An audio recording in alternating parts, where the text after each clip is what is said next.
Madame, Mesdames et Messieurs, bonjour. Merci de nous être fidèles comme tous les jours sur ce plateau de KTO Magazine. Nous nous intéresserons aujourd'hui à la situation dans les prisons. Comment évite-t-on? Quel est l'état d'esprit dans cet univers? Y a-t-il une place pour la religion? Quel est le rôle précisément des aumôniers de prison? Cette présence souvent si importante dans ce qu'il convient d'appeler un désert affectif. Car nous verrons que les barreaux ne sont pas qu'aux fenêtres, ils sont quelque part dans l'esprit mais aussi dans les cœurs. Invité de cette émission, KTO Magazine spécial aumônier de prison, Père Thierry David, bonjour. Vous êtes aumônier au centre des jeunes détenus dans le 91, aumônier à Fleury-Mérogis depuis 2 ans et demi, une maison d'arrêt. À vos côtés, France Parent, bonjour. Vous êtes auxiliaire, madame bénévole d'aumônerie à Châteaudun. Châteaudun est un centre de détention de jeunes, plus de 600 places, qui sont en fin de peine de 5 à 10 ans de prison. Troisième invité, pasteur Bernard Ster. Bonjour. Bonjour. Monsieur pasteur. Vous êtes aumônier régional de prison Île-de-France et Val-de-Loire. Pasteur aumônier de prison depuis maintenant 23 ans. Votre mission, trouver les pasteurs aumôniers, les former, mais également les mettre en place. On a la joie d'accueillir aujourd'hui également sur ce plateau Alain. Bonjour. Bonjour. Vous êtes vous ancien détenu, sorti depuis 2-3 ans après avoir effectué une longue peine en centrale. Vous avez préféré apparaître ici en partie caché car vous êtes à la recherche aujourd'hui d'un emploi et comme vous dites, la société aujourd'hui ne pardonne rien. Vous nous direz en quoi ces aumôniers ont-ils joué un rôle important, notamment dans votre parcours spirituel. Merci d'être là aujourd'hui, monsieur. Et puis dernier invité, Père Sanchez. Bonjour mon père. Depuis 12 ans aumônier à la maison d'arrêt de Blois, adjoint de l'aumônerie régionale, nous tenterons de voir avec vous si la prison remplit son rôle éducatif aujourd'hui, en plus du répressif. Tout de suite, ce que je vous propose, c'est de visionner ensemble ce reportage. Il est signé Cédric Moreau-Maddox. Fleury-Mérogis, maison d'arrêt des femmes. Aumônier et prêtre, Yves Bouillet se rend plusieurs fois par semaine en prison pour écouter, comprendre et réconforter. J'aime bien parler avec Père-Yves et il nous rapporte de la chaleur. Et il nous comprend, il sait qu'on est en difficulté, mais il nous donne toujours de l'espoir et c'est sympa de sa part. Ici, c'est 340 femmes qui sont incarcérées. Purgeant des peines de 2 à 5 ans, en attente de jugement ou en appel, le plus difficile, c'est l'attente. J'ai fait appel depuis le mois de novembre, j'ai toujours pas de réponse. Et quand j'ai écrit au greffe, il m'a dit que l'attente, il n'y a pas de délai. Donc je suis venue voir Père-Yves pour lui demander qu'est-ce que lui il en pense, quoi. Parce que c'est pas normal qu'on fasse appel et puis il n'y a pas de délai. Donc je vais attendre, je sais pas combien de temps. Donc il m'a dit de voir avec mon éducateur. Un problème que l'aumônier ne pourra pas régler tout seul. J'imagine que vous les distribuez Je sais pas du tout, j'ai jamais vu pour que monsieur en ait un certain nombre. L'aumônerie, c'est avant tout un espace de confidence et de libre parole. Ici, elles peuvent dire ce qu'elles veulent. Et ça reste entre nous. Je crois que c'est ça qui est le plus important à l'aumônerie. Qu'il y ait quelqu'un, un homme ou une femme, qui puisse être là, gratuitement, pour les écouter. Seulement voilà, ils ne sont que 19 pour l'ensemble de Fleury-Mérogis. Plus de 4200 détenus, hommes et femmes. Un investissement personnel important pour des missions exigeantes. De certains qui animent un groupe biblique ou un groupe de parole un samedi après-midi tous les 15 jours, à des gens comme certains aumôniers titulaires qui sont à plein temps et qui viennent tous les jours sur le site rencontrer les détenus. Marie-Christine fait partie de l'équipe. Mère et grand-mère, elle se consacre aux détenus qui veulent vivre leur foi malgré l'incarcération. Elles se rappellent ce qu'elles ont eu dans leur enfance et que de prier peut-être les aiderait. Alors et il y en a qui font une découverte. J'en ai une actuellement qui dit j'ai été baptisée mais c'est tout, je ne connais rien. Mais qui vient et qui commence à se poser des questions et à en poser aux autres. Pour pouvoir après avoir des images à donner, enfin je redécouperai, parce qu'on a c'est très attaché. Moi j'en ai donné énormément, elle est très très belle. Et derrière il y a le Je vous salue Marie. Et moi je sais qu'il y a longtemps je cherchais des icônes, il y en a un qui voulait absolument une icône. C'est beau quoi, on peut pas dire. Oui, Et regarde là, tu as quelque chose pour prier le chapelet que j'ai mis sur le c'est celui que tu avais sorti. Oui. C'est une Bible œcuménique qui a été rédigée avec des mots simples. Je remets ça mais formidable. Des mots simples pour des situations très compliquées et souvent très douloureuse. Et alors là, la possibilité d'avoir la clé pour aller jusqu'en cellule rencontrer les gens. Donc on voit les gens, y compris dans leur misère pour certains. On voit des choses extrêmement dures. Il y a énormément de détresse, on n'arrive pas en prison par hasard. Quand on est au bout du bout et qu'on finit par faire une énorme connerie, un gamin de 15 ans qui n'a rien à manger parce qu'il est immigré sans papier et qu'il n'a pas de famille et qui vole pour manger, pardonner qui, à quoi? Ce sont d'abord des gens qui ont subi une somme d'échecs qui fait qu'un jour, ils n'ont pas pu assumer, puis ils ont commis un délit, et donc logiquement ils sont en prison. On ne va pas nier la nécessité, la malheureuse nécessité qui existe de la prison.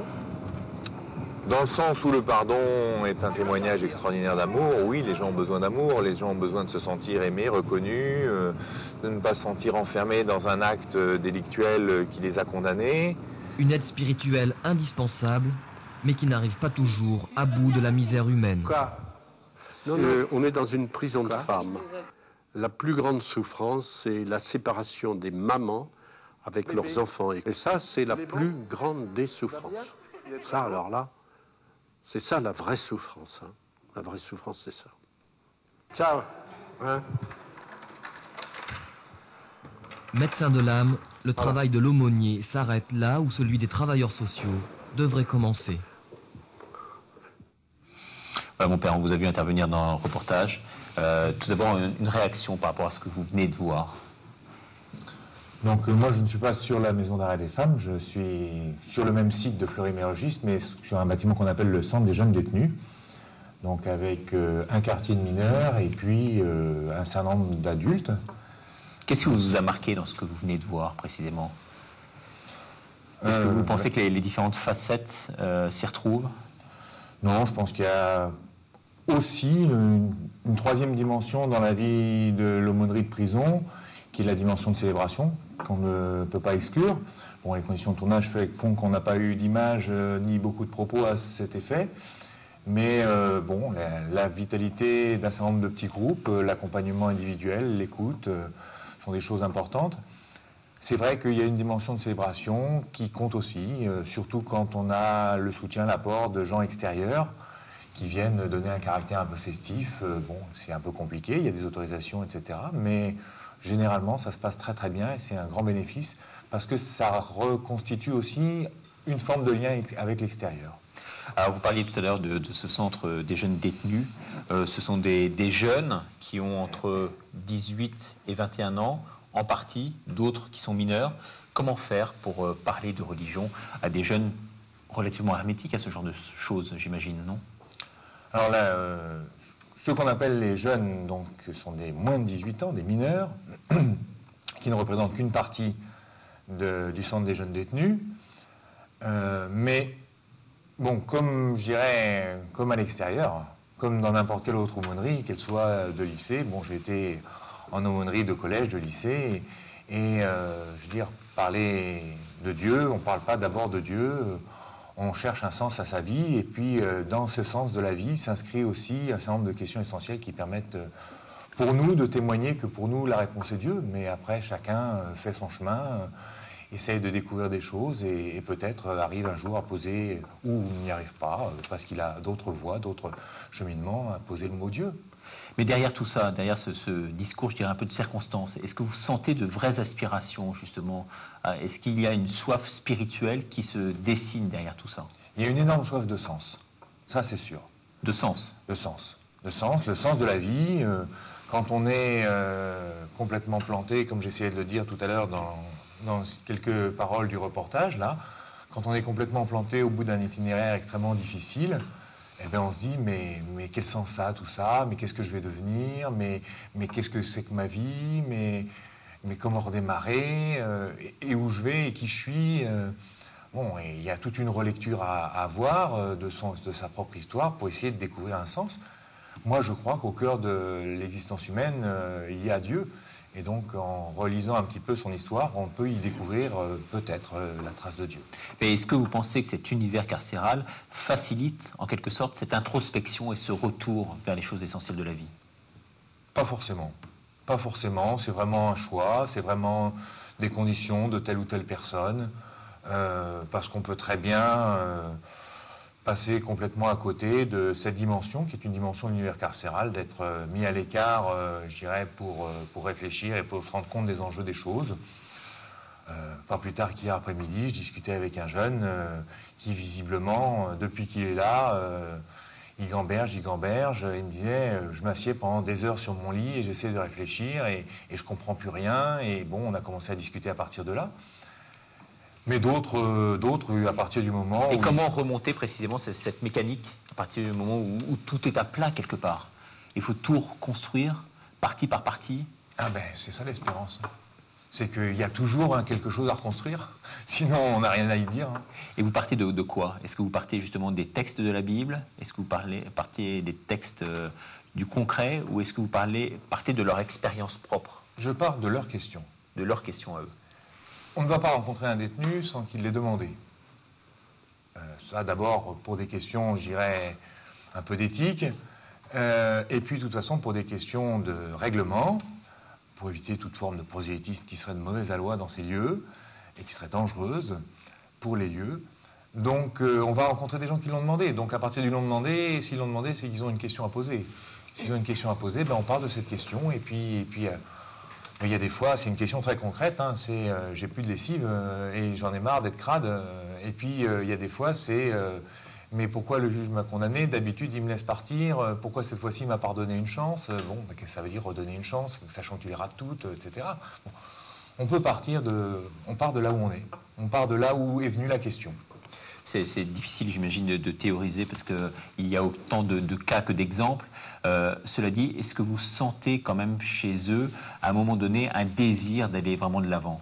Est-ce que vous sentez une sorte de basculement qui s'opère à un moment donné? Pour certains, oui, pas systématiquement. Il y en a qui, pour l'instant, ne voient pas de perspective, ne voient pas d'autres situations possibles.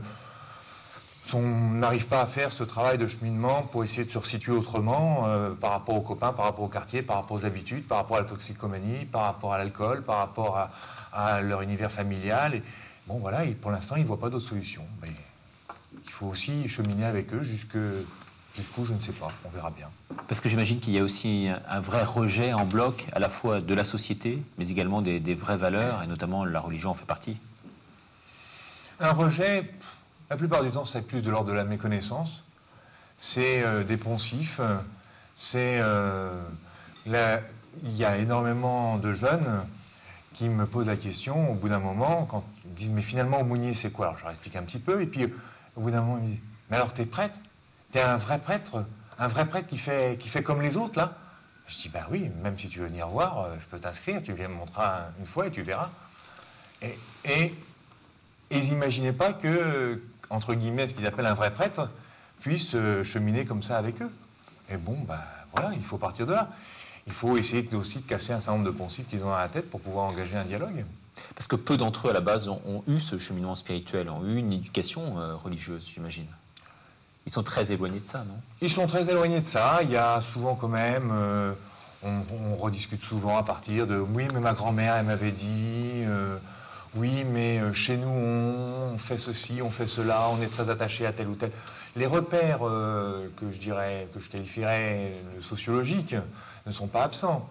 Ce pas des gens qui sortent de nulle part. Dire qu'il y a une adhésion personnelle, très souvent, il n'y en a pas ou il n'y en a plus. Bon, mais cette non-adhésion, elle est peut-être aussi rejet de quelque chose qui les a heurtés et autant en discuter. À Fleury-Mérogis, il y a 4200 détenus, 350 sont des jeunes. 350 sont au centre des jeunes détenus, ce qui ne veut pas dire qu'ils sont tous des jeunes. Ceux que vous voyez, ils sont combien parmi tous ces chiffres annoncés? Quelle est la proportion de ceux qui souhaitent aller vers vous, qui viennent vers vous un peu spontanément? Ils sont très très nombreux, mais sur des bases de discussion extrêmement différentes. Ceux qui viennent vers l'aumônerie, ceux qui font une demande, pour pouvoir discuter, pour pouvoir cheminer, pour pouvoir faire partie d'un groupe biblique, pour pouvoir participer aux célébrations, c'est pas énorme. Mais bon, de fait, on est en contact avec plein de gens, des gens avec qui on est en contact simplement pour un petit coup de main, comme le montrait le reportage, Pierre-Yves Bouillet qui intervenait pour telle ou telle autre question qui n'a aucun rapport avec la mission spécifique de l'aumônerie. Mais je crois que c'est aussi la mission de l'aumônerie d'être dans ce lieu à l'écoute de tout un tas d'autres demandes. Entre autres, le fait d'être en collaboration étroite avec des associations à l'extérieur, Secours catholique, Accueil Solidarité, Soutien et Coup de prison, enfin tout un tas d'associations, fait qu'ils savent qu'on est relais aussi d'un certain nombre d'informations, d'un certain nombre de possibilités, qu'on est membre d'un certain nombre de commissions, qu'on est membre de la commission d'indigence, où on rencontre tout un tas de gens, qu'on est membre d'un certain nombre de commissions administratives où on peut donner des avis, et qu'ils ont envie de parler et qu'on puisse relayer leurs paroles. Oui, c'est ça, c'est ce que j'allais dire, vous êtes une sorte de témoin de relais, en tout cas. Oui, parce qu'on est situé de manière très spécifique dans la détention. On n'est pas du tout situé en rapport d'autorité, on n'est pas situé... Dans le système institutionnel, on a une position très spécifique qui nous permet d'avoir une parole un peu spécifique. Et bon, beaucoup s'accrochent à cette parole. Alors, je me tourne vers vous, monsieur. Alain, c'est comme ça que je vous appelle. Vous êtes, vous, ancien détenu. Vous avez passé donc de longues années, trop longues années en prison, oui. Qu'est-ce que... D'abord, une réaction par rapport à ce qui s'est dit, par rapport à ce que vous avez pu voir depuis le début de cette émission. C'est la maison d'arrêt, déjà. Bon, ça leur permet de sortir, de voir d'autres gens. Tandis que dans une maison centrale, on est quand même plus libre. Enfin, dans les murs, hein. Oui. Et bon, c'est une vie monacale qu'on mène, en fait. Hein. Faut pas croire, hein. Parce que vous êtes en cellule. Oui, non, mais on est privé de liberté, mais enfin, c'est plus ou moins une vie monacale. On est privé de tout, en fait. Alors, pas uniquement privé que de liberté. Privé de... Oui, c'est ce que je disais à l'introduction. Bon, on peut en avoir avec la famille. Les liens familiaux, mais en général, c'est pas évident, parce qu'on n'est pas toujours près de la famille, donc c'est déjà difficile. De liens affectifs, parce que même si vous êtes marié, votre épouse, vous pouvez pas avoir de rapport sexuel, donc vous menez forcément une vie monacale. Et qui vous est imposé. Bon, l'aumônerie, bon, ça compte beaucoup quand même, hein, parce que c'est très important, elle a un rôle très important, comme il vous a dit. Ils ont un rôle d'assistance sociale, d'un peu de tout. Ils servent de relais pour le Secours catholique et tout un tas d'autres associations. Ça permet aussi, bon, comme il vous a dit, lors de l'office de religieux, de rencontrer d'autres personnes, d'avoir des discussions avec des gens, d'avoir une bouffée d'air, quoi, de l'extérieur. Concrètement, vous avez-vous rencontré par ce biais-là des gens vers lesquels vous ne seriez pas allé spontanément lors de ces offices en prison? En prison? Oui, non, mais parce que déjà en prison, il y a certains prisonniers qui sont mis en aparté. Donc au sein de l'aumônerie, déjà, ils peuvent venir, ils discutent. C'est-à-dire que les chrétiens, en général, ils sont beaucoup plus tolérants envers ces prisonniers qui sont déjà mis à l'écart. Donc il y a plus de passerelles par ce biais-là. Oui, il y a plus de passerelles par ce biais-là, voilà. Puis bon, il y a beaucoup de questions de spiritualité. Bon, on a beaucoup de discussions sur la lecture de la Bible, l'exégèse, tout ça. Mais bon, c'est pas tout le monde non plus qui est... Et dans ces longs moments de solitude qui furent les vôtres, est-ce qu'il y avait précisément ce besoin en vous de vous retourner vers l'essentiel et vers cet esprit, je dirais, un peu mystique? Oui, mais je suis mystique. Moi, j'ai toujours été un peu mystique, alors, donc ça n'a pas changé grand-chose. Et vous l'avez développé vraiment, cet esprit-là, en prison? Oui, j'ai développé davantage en prison, oui. Alors, comment ça s'est passé concrètement? Est-ce qu'on peut parler de conversion vous concernant? Pas vraiment, je suis déjà converti, alors, donc... Oui. Non, mais j'ai joué un rôle essentiel quand même dans la l'aumônerie, parce que bon, j'étais chargé des relations œcuméniques, je préparais les offices, bon, j'avais un rôle un peu tampon avec les prisonniers et l'aumônier. Voilà. Et l'aumônier vous a apporté quoi concrètement à vous? À moi? Maintenant, avec le regard de l'extérieur. Oui, bon, des discussions d'exégèse, des trucs, bon, comme ça, voilà, un peu plus... théologique, un peu poussé, quoi. Mais sinon, bon, c'est une vocation pour moi, c'est une vocation, voilà. Comment vous occupiez tout ce temps libre? Je fais des études. Sur place, vous faisiez des études? Oui. Et vous aviez également l'occasion donc de lire plusieurs livres, notamment qui ont trait à la religion? Oui, j'en ai lu, mais enfin, bon, pas spécialement. Je fais des études de droit, donc j'ai fait de lettres, de tout, enfin, bon. Je ne sais pas si je m'occupais le temps le mieux possible. Quoi. Alors, non, mais la Bible, je l'ai toujours lue, je la lis tous les jours, donc que je sois dehors ou à l'intérieur, je l'ai toujours lue. Et aujourd'hui, vous êtes à l'extérieur. Oui. Précisément, comment vous regardez un peu dans le rétroviseur? Avec un certain sentiment de culpabilité? Non, pas du tout. Non. Pas du tout? Non, pas du tout, non. Bon, je ne vais pas vous expliquer comment ça s'est passé, mais bon, culpabilité, non, pas vraiment, hein, je sais pas. Bon. Votre dette vis-à-vis de la société a été effacée? Oui, elle a été effacée, moi je pense, mais bon, la société ne l'efface pas comme ça, hein, de toute façon. Hein. C'est-à-dire? Mais vous avez perdu certains droits civiques, certaines personnes perdent certains droits, hein. Ils ont du mal à retrouver le travail après, tout ça. Ils ont été condamnés. Donc aujourd'hui, vous êtes sorti depuis un certain temps. Oui. Et vous avez du mal à trouver concrètement du travail? Oui, mais ça, c'est mon âge aussi qui joue là-dedans. Bon, mais je ne peux pas exercer certaines professions. J'ai fait du droit, mais je ne peux pas exercer là-dedans. Hein. C'est évident. Hein. Donc, je ne peux pas être prisonnier un jour et magistrat un autre jour. Hein. Ça, c'est pas possible. Madame, qu'est-ce qui vous a conduit véritablement à rentrer, comme vous le faites, régulièrement dans ces prisons et aller au contact des détenus? Alors justement, on n'est pas conduit et dans l'église, on est appelé. Ça, c'est quand même une grande différence. Je trouve d'ailleurs cette église, elle est incroyable d'appeler comme ça des gens et de faire confiance. Et c'est pas la première fois que je suis engagée dans l'église, mais j'aurais jamais eu cette idée d'aller en prison. Alors, je reformule ma question. Dans quelles circonstances avez-vous reçu cet appel? Et comment s'est-il manifesté? Par des personnes qui faisaient partie d'une équipe d'aumônerie, parce que c'est vraiment une équipe. Et donc, qui cherchait des personnes. Et donc, il nous a appelés en couple. Je suis donc dans cette prison avec mon mari. Mon mari est aumônier. Et donc, il a plus l'expérience dont parlait Thierry tout à l'heure. Et mon expérience est tout à fait différente. Parce qu'en fait, lui, il a ce contact personnel, parce qu'il va dans les cellules. Et il a plus ce contact d'homme à homme. Et alors que moi, au fond, je vois beaucoup moins de monde, mais j'annonce la couleur. C'est-à-dire que les gens qui viennent me rencontrer, il y a une proposition qui est faite par l'équipe tous les vendredis après-midi. Je rencontre le petit groupe qui veut bien préparer la célébration du dimanche. Donc je suis tout à fait dans cette préparation de la célébration qui manque peut-être tout à l'heure à... Et donc j'ai très peu de monde. Tout à l'heure vous disiez qu'il y a 600, en ce moment-là 570. En plus ce ne sont pas des jeunes, ce sont des adultes. Et donc, ceux qui viennent sont motivés. Alors, ils sont 3, ils sont 4, ils sont 5, ils sont 7. Motivés pour participer à l'office. Oui, puis pour participer. Alors, moi, j'annonce la couleur. Je gagne un temps fou parce que j'arrive vraiment avec l'évangile. Donc, j'ai ma feuille de messe qui est prête. Et puis, j'arrive et puis on découvre la feuille, on découvre les textes. Par exemple, hier, c'est quand même extraordinaire de découvrir hier cette parole d'évangile qui est radicale, avec ne jugez pas, aimez vos ennemis, et vous savez ça. Et puis, vous serez jugé à la mesure avec laquelle que vous aurez utilisé avec les autres.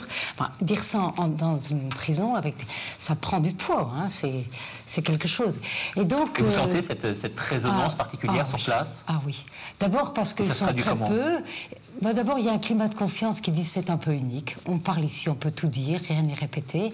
C'est un petit groupe, c'est très amical, c'est très fraternel. Et alors, on est sur un plan d'égalité, c'est-à-dire que eux se sentent égales, mais je trouve que nous, les membres de l'aumônerie, il y a aussi quelque chose qui est un peu d'une relation un peu unique par rapport à ce qu'on vit à l'extérieur. Ils nous apportent beaucoup parce que là, il y a vraiment quelque chose de très fraternel. C'est bienveillant. Moi, je peux parler, j'arrive toujours avec bonheur parce qu'il va se passer quelque chose de... Et c'est un climat assez paisible. Alors, on part de l'évangile, mais quelquefois, moi, j'ai préparé quelque chose et puis on s'en va ailleurs parce qu'il y en a un qui va sortir et qui est angoissé avec sa sortie. On parle une autre fois, il y en a un qui n'a pas eu de nouvelles. Donc on parle là-dessus. Mais il y a toujours ce point de départ du texte évangélique qui est un outil dont on ne profite pas assez parce qu'on ne le dit pas assez partout, mais c'est extraordinaire d'arriver quelque part avec cette parole qui est unique, hein, même en dehors, qui est un lieu d'humanisation, enfin qui est formidable. Moi, j'ai du bonheur à y aller. Ce qui est intéressant, visiblement, c'est qu'ils s'y montrent sensibles, alors que rares sont ceux parmi eux qui sont baptisés. Non, par exemple, je pense au groupe que j'avais hier, il y en a un qui n'est pas baptisé, qui fait un chemin formidable, qui tient toujours à lire le psaume, à la célébration, parce que le psaume, c'est tellement un cri vers Dieu, et puis qui est plein d'espérance, et c'est toujours lui qui lit le psaume, il y tient, il trouve que c'est beau, il part dans sa cellule avec ce psaume qui relit, et ça le nourrit. Et le groupe, je pense qu'il se passe quelque chose d'un peu unique dans ce lieu, mais même un peu unique dans l'Église. Et moi, c'est un cadeau d'avoir été appelé. Pour nous, notre couple, on rend grâce de vivre ça. Est-ce qu'on peut parler véritablement de démarche de foi? Elle existe concrètement et réellement? Moi, je crois... Ah bah oui. Ouais. Oui, parce que... ça dépend qu'est-ce qu'on va mettre derrière ces mots. Ah bah oui, c'est à vous de les définir. Mais vraiment, pour eux, c'est une révélation. Oui, et puis ils s'en sont restés. Moi, je reprends souvent les choses un peu. Ils n'ont pas eu de caté, ils n'ont rien eu depuis leur enfance, donc ils en sont restés. Ils ont souvent 35-40 ans, donc ils en sont restés à des images, peut-être aussi d'un Dieu juge, d'un Dieu.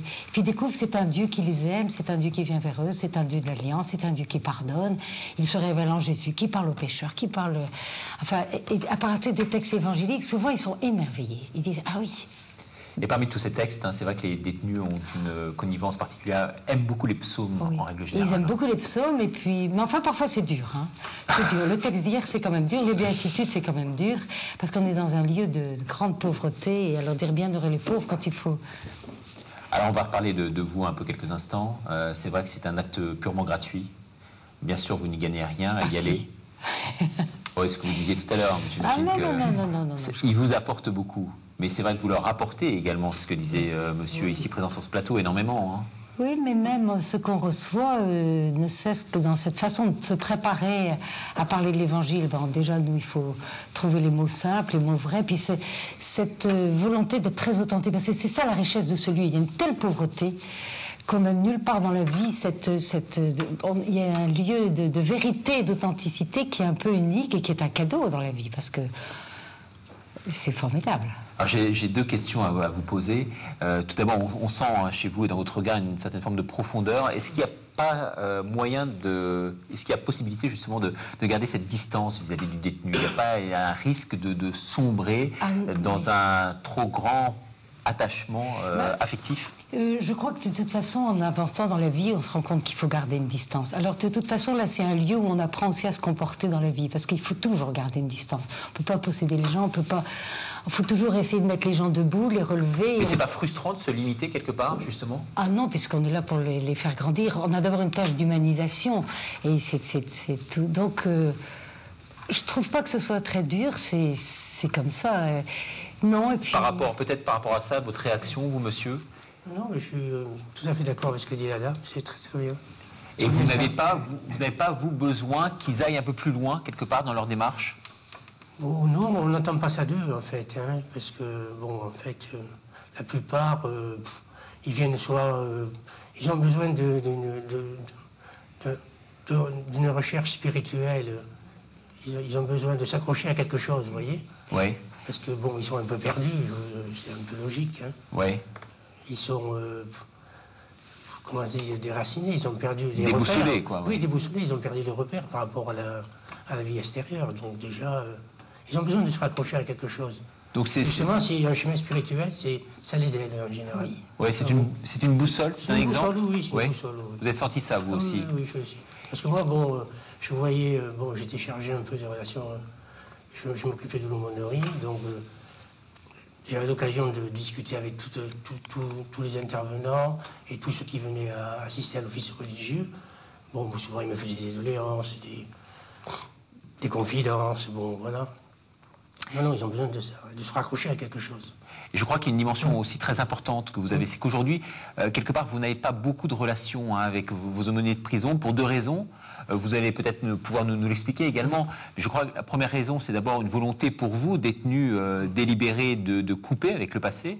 Oui. Et puis d'un autre côté, ce sentiment que les aumôniers ont de vouloir également, au bout d'un moment, de vous lâcher quelque part aussi, un peu dans la nature, non? Quoique c'est un peu naturel, comme j'assistais à l'office religieux au temple du pasteur de temps en temps. Donc bon, pour moi, c'était un peu naturel. Oui. Bon, mais bon, je gardais les liens parce que je considérais que c'était un peu naturel. Mais sinon, pour la plupart, non, ils tiennent quand même à prendre la distance. Par rapport à ça, oui.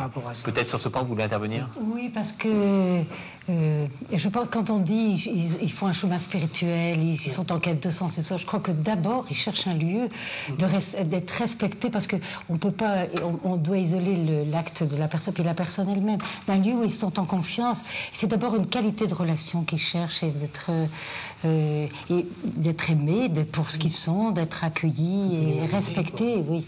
Et ça, c'est avant, à partir de là, ça, s'il y a une relation de qualité, à partir de là, il y aura un chemin spirituel. Mais la base, c'est d'abord une rencontre de personne à personne.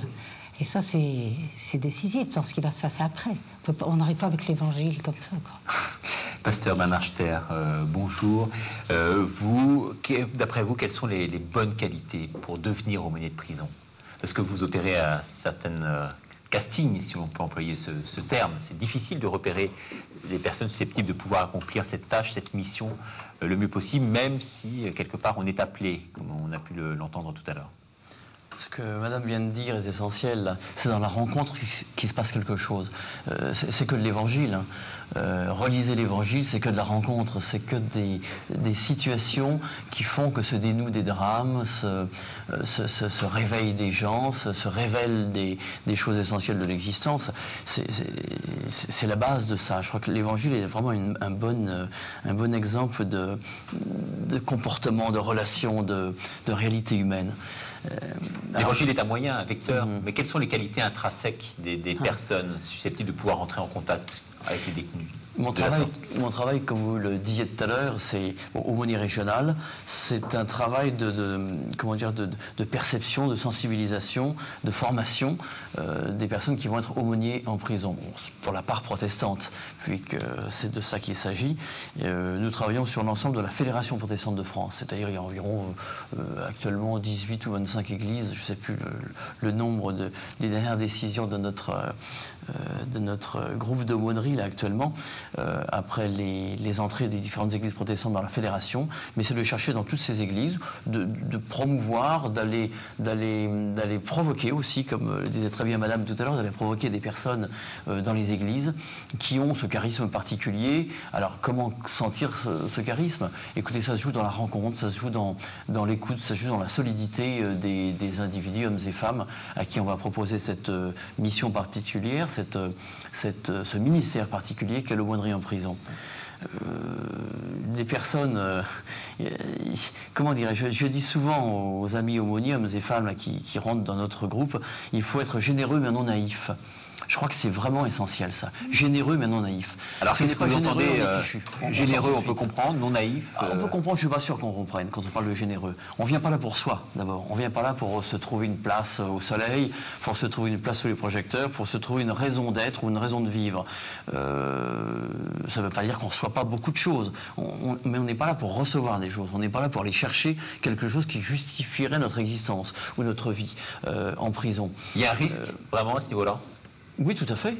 Mais bien sûr, où on se croit seul au monde, on se croit indispensable, on se donne l'impression, on peut se donner l'impression qu'on va sortir tel ou tel détenu d'une situation, on va se prendre pour un héros.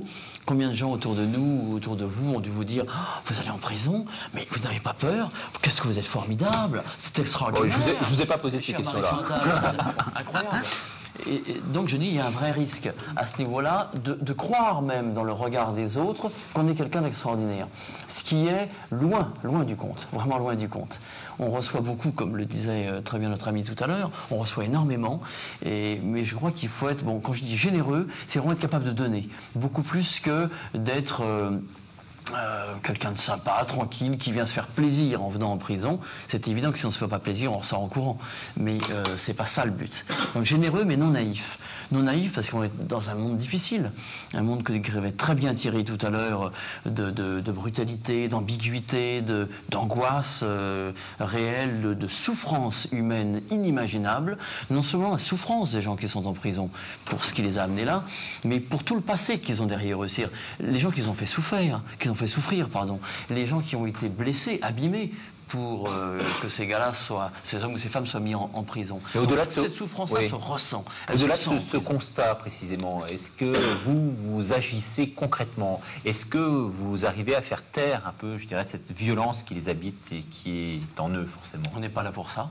On n'est pas là pour ça. On n'est pas là pour ça. C'est une question d'évangile, de foi et de relation profonde entre Dieu et l'homme ou la femme qui est en relation avec...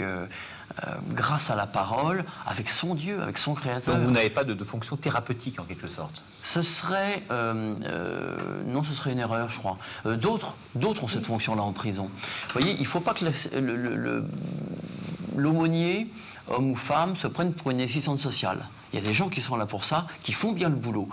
Quand bien même on dira il n'y a qu'un travailleur social pour 100 détenus, il n'a pas le temps de faire bien le travail. Du coup, beaucoup de détenus vont aller réclamer auprès de l'aumônier telle ou telle chose qu'il n'a pas eu, avec le risque de jouer au plus fort. Ah, le travailleur social qui est payé à plein temps pour ça, pas eu le temps de faire ça, moi je vais y arriver. À mon avis, on y arrive plus mal que le travailleur social ne ferait son travail.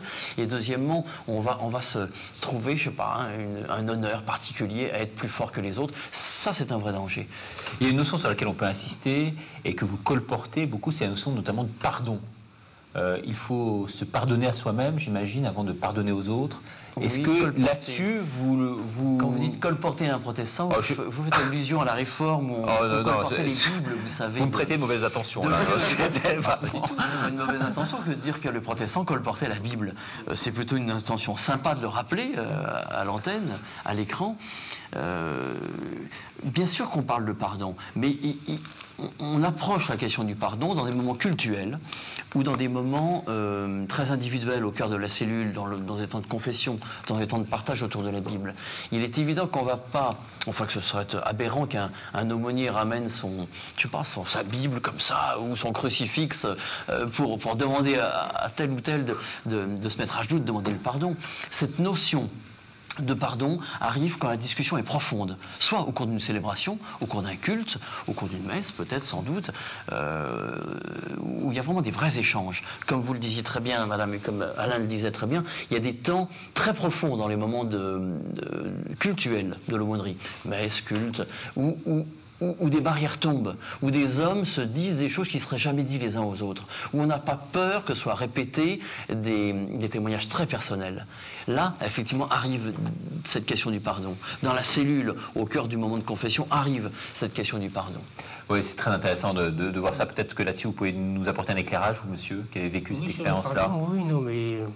Bon, il y a un cheminement vers le pardon. Et même des prisonniers qui ont fait certains délits, ils ont des remords. Donc il y a un cheminement là-dessus, oui. Est-ce que je peux vous poser la question? Il y a des débordements en pleine messe, même, parfois. Des débordements en pleine messe? Oui, ça arrive, oui. Est-ce que vous posez la question de savoir si, par exemple, vous êtes confessé, vous, en prison? Ça peut arriver? Ça peut arriver, mais enfin, en règle générale, même à l'extérieur, je ne me suis jamais pratiquement confessé. Est-ce que vous, mon père, vous voyez des confessions, précisément? Très, très rarement. Pourquoi? Comment vous l'expliquez? Déjà, voilà, il y en a quand même très très peu à l'extérieur. C'est quelque chose de relativement compliqué qu'il faut présenter, qu'il faut amener. C'est une démarche qui ne peut s'inscrire que dans un certain temps. Et c'est vrai que, alors bon, oui, il y a des demandes et on y répond. Et c'est une grande joie pour nous d'y répondre et c'est une grande joie pour nous de les accueillir. Mais à condition de les accueillir pour ce qui est la vérité du sacrement de la réconciliation et pas simplement ni pour se faire plaisir, ni pour faire du tableau de chasse. Enfin, je veux dire, je peux passer 2 heures à discuter avec un gars et je peux passer... Il n'en est pas à demander le sacrement de la réconciliation. J'ai pas perdu mon temps et s'il n'en est pas là, je lui proposerai pas et je lui demanderai pas s'il a envie. Et je crois que ça vient de la personne quand la personne a pu établir un certain cheminement, arriver à un certain point. Pour pouvoir se confesser, il faut déjà avoir découvert l'amour. L'amour de Dieu, l'amour puissant, avoir le sens de la miséricorde, avoir le sens de la faute, donc à savoir se situer par rapport à la faute, le péché, la culpabilité. Enfin, il y a des notions comme ça qu'il faut mettre en place avant, ou alors on vend de la poudre aux yeux, et c'est pas notre job. Et donc, voilà, il faut se dire que ça arrive très rarement, surtout quand on est dans un milieu de jeunes. On va interviewer le père, là, qu'on n'a pas beaucoup entendu depuis le début de l'émission, et pour cause. Peut-être un dernier mot là-dessus, vous voulez intervenir? Le pasteur protestant est toujours étonné, épaté, je dirais, par le cadre catholique. Quand je parlais de confession tout à l'heure, c'est pas coincé par un cadre où c'est pas le moment, c'est le sacrement de confession. Bon, ce terme délicieux ne fait pas appel à ce que je disais tout à l'heure. Quand je parle de confession, c'est vraiment un temps très personnel, face à face, de chrétien à chrétien, d'homme à homme, comme disait très bien madame tout à l'heure, mais face à face de chrétien à chrétien, où on peut vraiment évoquer toute la souffrance de l'existence, toute la recherche de Dieu. Et le temps de confession se fait entre deux êtres humains qui se retrouvent dans ce temps particulier de la prison quand même. On disait tout à l'heure, comment faire pour... est-ce que c'est un temps où on peut avoir une recherche spirituelle? Bah oui, bien sûr, c'est un temps particulier d'arrêt sur image dans la vie d'un individu, d'un homme ou d'une femme. Et quelle que soit la recherche de sens, comme disait Madame, il y a une recherche spirituelle qui oblige, de toute façon, ce temps d'enfermement, ce temps d'arrêt sur image, oblige à réfléchir à sa vie. Pourquoi on est arrivé là? Et effectivement, on parle de confession. Je parle de confession dans le secret de la cellule, quand on peut être à deux, quand il n'y a pas de témoins, quand il n'y a pas d'autres individus ou d'autres co-détenus à côté. Et il y a vraiment du temps de confession. Alors, est-ce qu'on peut parler d'arrêt sur image? Est-ce qu'on peut parler de parenthèse dans une vie? Oui, ou est-ce qu'on peut parler d'étapes pour mieux rebondir quelque part par la suite? Oh, ça peut être une étape pour mieux rebondir. Oui, absolument. Et c'est une parenthèse très douloureuse, j'imagine, encore pour vous aujourd'hui. Est-ce que ça vous hante encore votre existence ou pas? Ah oui, ça l'hante, oui. Ouais. Vous y pensez encore beaucoup aujourd'hui?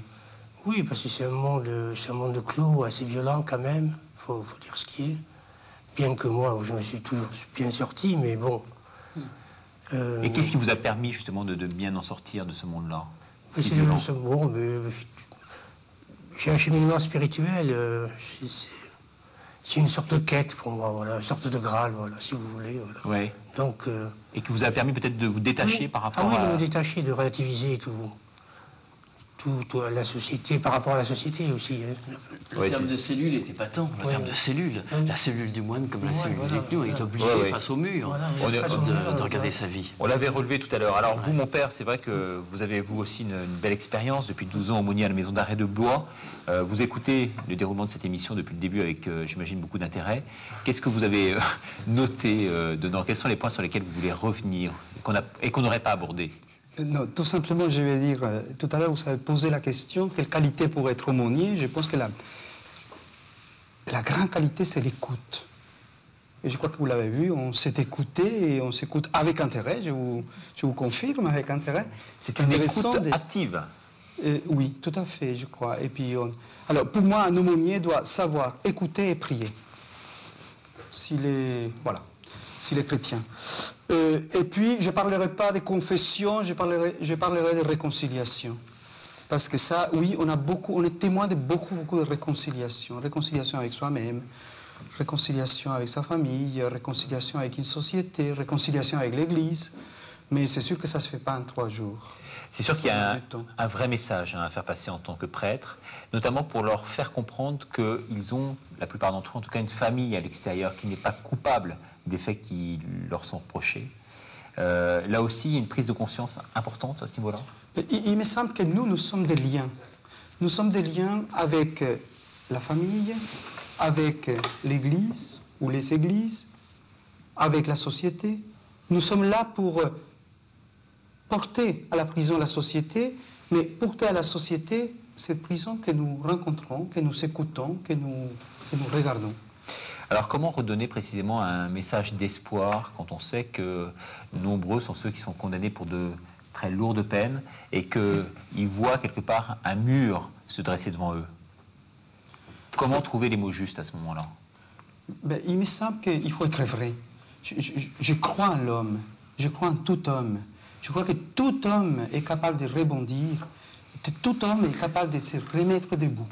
Alors, donc à partir du moment où on y croit vraiment et sincèrement, je crois qu'on trouve les mots pour le lui dire et pour le dire à l'extérieur et pour le montrer par des gestes. Alors c'est vrai que le livre de Véronique Vasseur, médecin-chef à la prison de la Santé, a fait beaucoup dans le cadre de la prise de conscience. Ce livre a permis de faire tomber de très nombreux préjugés. On va revenir avec vous là-dessus parce que c'est un de vos combats aujourd'hui, de faire prendre conscience notamment aux autorités, qu'il y a véritablement un problème en prison. Je vous propose tout d'abord de l'écouter, puis on va rebondir avec vous juste après. Écoutez-la, elle était notre invitée il y a quelque temps sur KTO Magazine. Une grande misère sociale, c'est que la prison est la représentation de la société en concentré, enfermé. Et on a l'impression qu'on met en prison tous les gens dont on ne sait pas quoi faire dehors. Hein. la prison est devenue un immense dispensaire pénal, en fait, où on soigne des gens dont on ne sait pas quoi faire dehors. Il y a de plus en plus d'agressions contre les surveillants, contre les personnels, de plus en plus de misère, de détresse, de suicide, d'automutilation. C'est une population paumée, sans règles. C'est pas en faisant souffrir des gens et en les humiliant, on va réussir à leur redonner le sens du devoir et de la fraternité. C'est faux. Au contraire, ils vont reproduire la souffrance qu'on leur a fait subir. Donc c'est pas intéressant. Le raisonnement, il est faussé. Le raisonnement, il est faussé parce que la punition, c'est la souffrance. Oui, son livre est un document assez exceptionnel, hein, une sorte de pavé dans la mare qui a déclenché de très nombreuses réactions, une commission d'enquête, projet de loi. Vous pensez que les choses avancent aujourd'hui, notamment depuis ce livre, depuis l'apparition de ce livre? Oui. Je suis toujours optimiste. Il y a eu une évolution énorme quand on regarde d'où on vient par rapport à la prison, par rapport à l'administration pénitentiaire, par rapport à l'idée que la société avait de la justice, et de la justice et de la prison. Il y a eu une évolution énorme. C'est-à-dire qu'il manque beaucoup de chemin à faire. Et aujourd'hui, on a l'impression qu'on fait une pause.